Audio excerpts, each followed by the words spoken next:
All right, so get this in. We're diving deep into the story of a coach who faced like some seriously intense pressure, even death threats, and still came out on top as a national champion. Wow. Yeah, it's Ryan Day's journey, and it's a wild ride.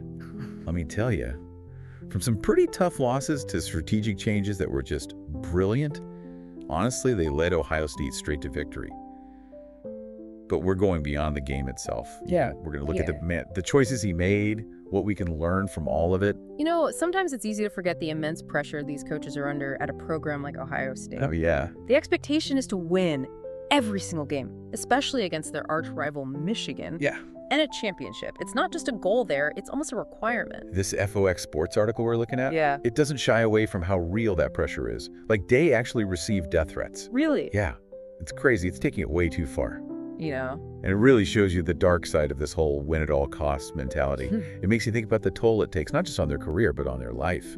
For sure. It definitely reflects that passionate, almost obsessive fandom around college football, especially in Ohio. Right. There's this strong feeling of us against the world among fans. Yeah, But, you know, sadly, that can sometimes lead to some pretty ugly behavior. absolutely. So how did Day handle this pressure cooker? The article highlights some major turning points in his coaching. Yeah. Like bringing in Jim Knowles to completely change up the defense, going after Will Howard, a quarterback, with this unique combination of leadership and pure talent. And then trusting a freshman Jeremiah Smith in a do-or-die moment during the championship. And these weren't just random choices. You know, each decision was carefully made to address specific weaknesses that were holding Ohio State back. Makes sense.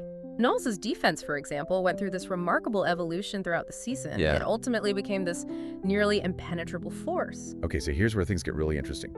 Yeah. Day actually decided to hand over play-calling duties to Chip Kelly. I know, right?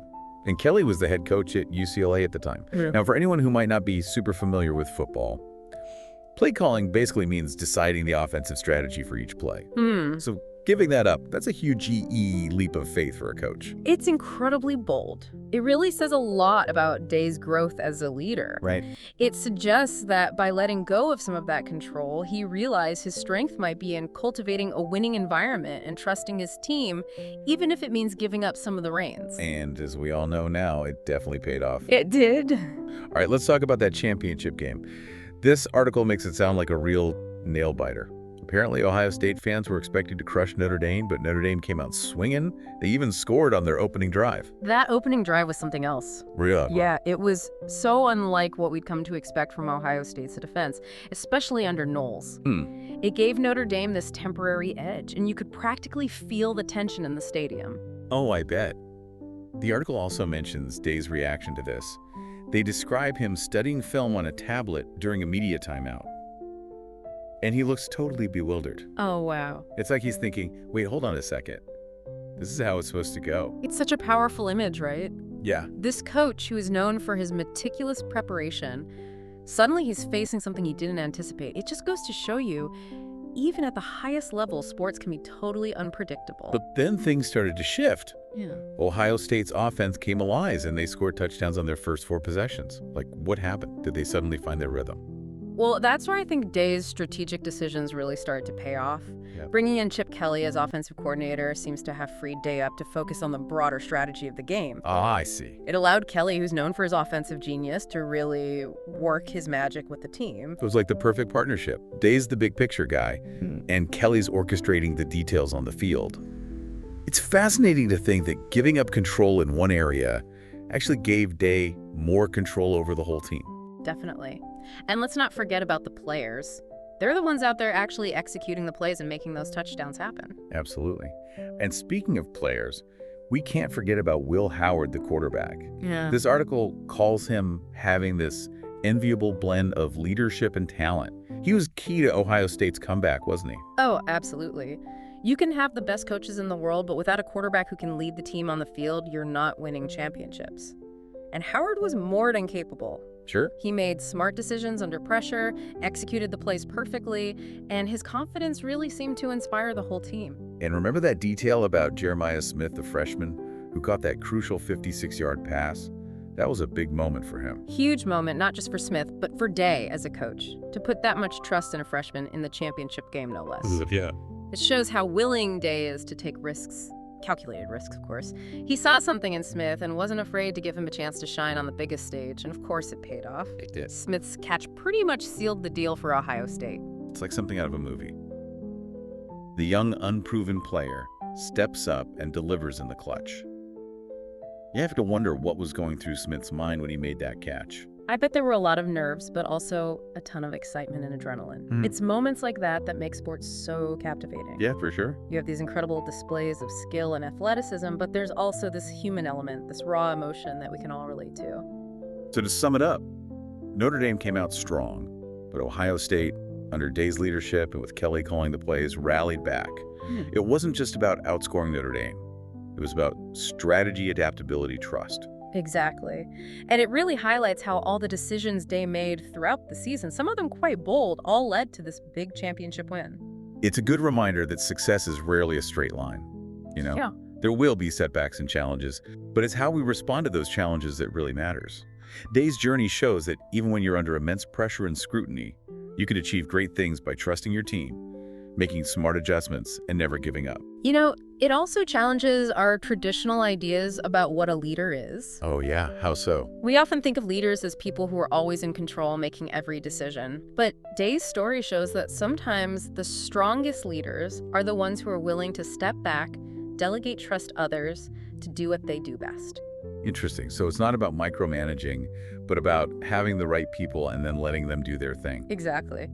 And remember how we talked about the emotional impact of this championship on Day? Yeah. I think it's worth exploring that a bit more because it reveals another important layer to this whole story. Okay, let's do it. But first, a quick break. You know that feeling of relief and joy for Day? It's seriously noticeable in how they describe the game. But we can't forget this wasn't a walk in the park for Ohio State. Oh, definitely. Yeah. It was not the easy win Ohio State fans were expecting. Right. I mean, they had just crushed their opponents in the playoffs. Right. This article even says some fans had already booked their flights and hotels for the championship celebration. Wow.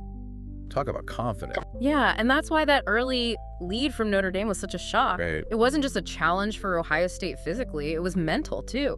They had to overcome that surprise and figure out what to do next, which isn't easy on a stage that big. And it wasn't just the fans who were caught off guard. Yeah. Remember that picture of Day looking completely confused while he's watching film on his tablet? Yeah. This is a guy known for planning for everything. And even he seemed surprised by how well Notre Dame was doing early on. It's like you can practically see him thinking through it all. Okay, we didn't plan for this, but what can we change? How do we get back on track? It's a great example of how even the best plans can fall apart. And it's the ability to adapt, to think on your feet that separates the good coaches from the great ones. So how did Ohio State turn things around? They went from being totally stunned to scoring touchdowns on 4 straight possessions. What was the key? I think this is where bringing in Chip Kelly as offensive coordinator was pure genius. Yeah. Remember, Kelly was a head coach himself at a big program like UCLA. He brought a ton of experience and a fresh perspective to their offense. And by letting Kelly call the plays, it seems like Day could step back and focus on the bigger strategy. So it was a perfect match. Day's got the big picture, and Kelly's handling the details on the field. It's wild to think about how giving up control in one area actually gave Day more control over the entire team. It really does show you that sometimes letting go, even for someone in charge, can be super effective. It lets you use the strengths of others and build a more balanced and dynamic team. But we can't forget about the players. They're the ones out there actually making those plays happen and scoring. For sure. And speaking of players, we can't leave out Will Howard, the quarterback. His article talks about him having this enviable blend of leadership and talent. He was so important to their comeback, wasn't he? Absolutely. You could have the best coaching staff in the world, but if you don't have a quarterback who can lead on the field, you're not going to win championships. And Howard, he was more than just capable. He really was.